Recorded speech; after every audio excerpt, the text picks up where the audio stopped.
শুভ দুপুর। সবাই কেমন আছেন? ঘরোয়াভাবে রোস্ট রান্না করছি। রোস্টের মাংসগুলাকে হালকাভাবে ভেজে নিয়েছি। এখন পেঁয়াজ বাটা, রসুন বাটা, আদা বাটা দিয়ে দিলাম, জিরা বাটা, টক দই, লবণ, মরিচের গুঁড়া, দিয়ে দিলাম টমেটো সস। দিয়ে ভালোভাবে নেড়ে চেড়ে আমি এখন দিয়ে দিলাম রাঁধুনি রোস্ট মশলা থেকে 2 চামচ দিয়ে একটু জল দিয়ে ভালোভাবে মশলাটা তৈরি করে একপাশে রেখে দিয়েছি। এখন আমি কড়াইতে বসিয়ে দিলাম পেঁয়াজ কুচি দিয়ে, যখন পেঁয়াজ কুচিগুলো লাল লাল হয়ে এসেছে তখন আমি দিয়ে দিলাম যে মশলাটা তৈরি করে রেখেছি। মশলাটা দিয়ে ভালোভাবে নেড়ে চেড়ে কষিয়ে নেব যতক্ষণ পর্যন্ত তেল না ছেড়ে দেয়।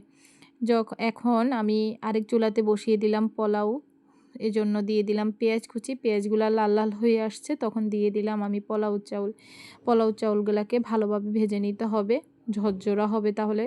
এখন আমি দিয়ে দিলাম দারচিনি আর এলাচ দিয়ে ভালোভাবে পোলাও চাউলটাকে আমি কষিয়ে নেব। এখান দিয়ে আমার রোস্টের মশলাটা হয়ে গেছে, তো আমি ভাজা মাংসগুলোকে দিয়ে নেড়ে চেড়ে ভালোভাবে কষিয়ে নিচ্ছি যতক্ষণ তেল না ছেড়ে দেয়। এখন যখন মাংসটা ভালোভাবে তেল ছেড়ে দিয়েছে আমি পরিমাণ মতো গরুর দুধ দিয়ে দিয়েছি, আর মাংসটা সিদ্ধ হওয়ার জন্য আমি দিয়ে দিয়েছি গরম জল।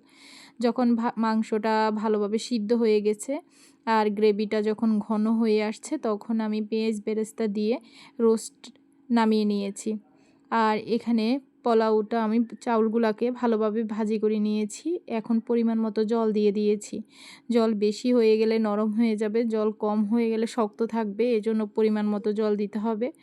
এখন দিয়ে দিলাম কাঁচামরিচ, পরিমাণ মতো লবণ। আমি পানি দেওয়ার পরেই লবণ দিই। আমার রান্নাটা হয়ে গেছে, রোস্ট আর পোলাও। কোনো বেশি কিছু রান্না করি নাই, বাচ্চাদের আবদার ছিল। সবাই আমার পাশে থাকবেন।